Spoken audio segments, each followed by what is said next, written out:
বাংলাদেশের তৈরি পোশাক রপ্তানির উপর মার্কিন শুল্ক আরোপের পর এরই মধ্যে নেতিবাচক প্রভাব পড়তে শুরু করেছে দেশের গার্মেন্টস শিল্পে।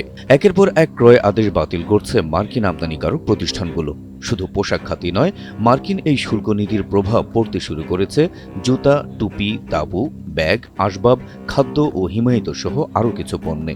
এতে অর্থনৈতিক মন্দাসহ দেখা দিয়েছে বেকারত্বের শঙ্কা। জাতীয় রাজস্ব বোর্ড এনবিআর-এর তথ্য বিশ্লেষণে দেখা যায় ২০২৪-২৫ অর্থবছরে যুক্তরাষ্ট্রের বাজারে ১ থেকে ১০০% পর্যন্ত পণ্য রপ্তানি করেছে এমন ব্যবসা প্রতিষ্ঠানের সংখ্যা ২,৩৭৭টি।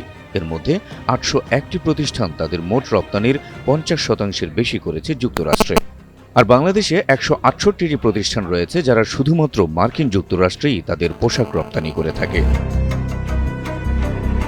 সূত্র জানায়, গেল অর্থবছরে দেশের ৮ শতাধিক প্রতিষ্ঠান শুধু যুক্তরাষ্ট্রে রপ্তানি করেছে $৫০৫ কোটি, যা যুক্তরাষ্ট্রে বাংলাদেশের মোট রপ্তানির ৫৮%। সব মিলিয়ে গত অর্থবছরে যুক্তরাষ্ট্রে $৮৭৬ কোটি পণ্য রপ্তানি করেছে বাংলাদেশ। এর মধ্যে তৈরি পোশাকের রপ্তানি মূল্য ছিল প্রায় $৭৫৯ কোটি। ট্রাম্পের এই শুল্ক নীতির ফলে হুমকির মুখে পড়েছে প্রতিষ্ঠানগুলোর রপ্তানি কার্যক্রম।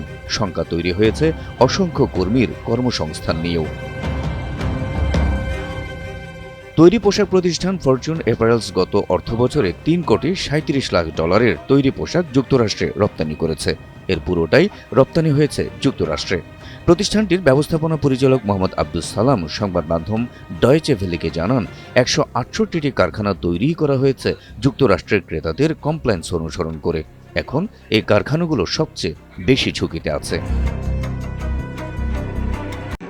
ইন্ডিপেন্ডেন্ট অ্যাপারেলসের ব্যবস্থাপনা পরিচালক এস.এম. আবু তৈয়ব জানান, গেল অর্থবছরে মোট রপ্তানির ৮৯%-এর গন্তব্য ছিল যুক্তরাষ্ট্রে। তারা বছরে $৭০ মিলিয়ন পোশাক যুক্তরাষ্ট্রে রপ্তানি করে। ৩ দশক ধরে তারা যুক্তরাষ্ট্রে পোশাক রপ্তানি করছে, কিন্তু এখন রপ্তানি নিয়ে আশঙ্কা তৈরি হয়েছে। যুক্তরাষ্ট্রের মতো সিঙ্গেল লার্জেস্ট বাজার হারাতে হলে অনেক ফ্যাক্টরি বসে যাবে এবং অনেক শ্রমিক বেকার হবে বলেও মন্তব্য করেন তিনি। পোশাক শিল্প ছাড়াও মার্কিন শুল্ক আরোপের প্রভাব পড়তে শুরু করেছে জুতা, টুপি, তাঁবু, ব্যাগ, আসবাব, খাদ্যপণ্য সহ অন্যান্য খাতেও। দেশে এককভাবে যুক্তরাষ্ট্রের বাজারে ৫০%-এর বেশি রপ্তানি করেছে এমন ৩১৯টি প্রতিষ্ঠানের পণ্যের ক্ষেত্রেও অর্ডার স্থগিত করা শুরু করা হয়েছে বলে জানা গেছে। যুক্তরাষ্ট্রে বাংলাদেশের চামড়াজাত পণ্যেরও রয়েছে প্রায় $৩০০ মিলিয়ন বাজার।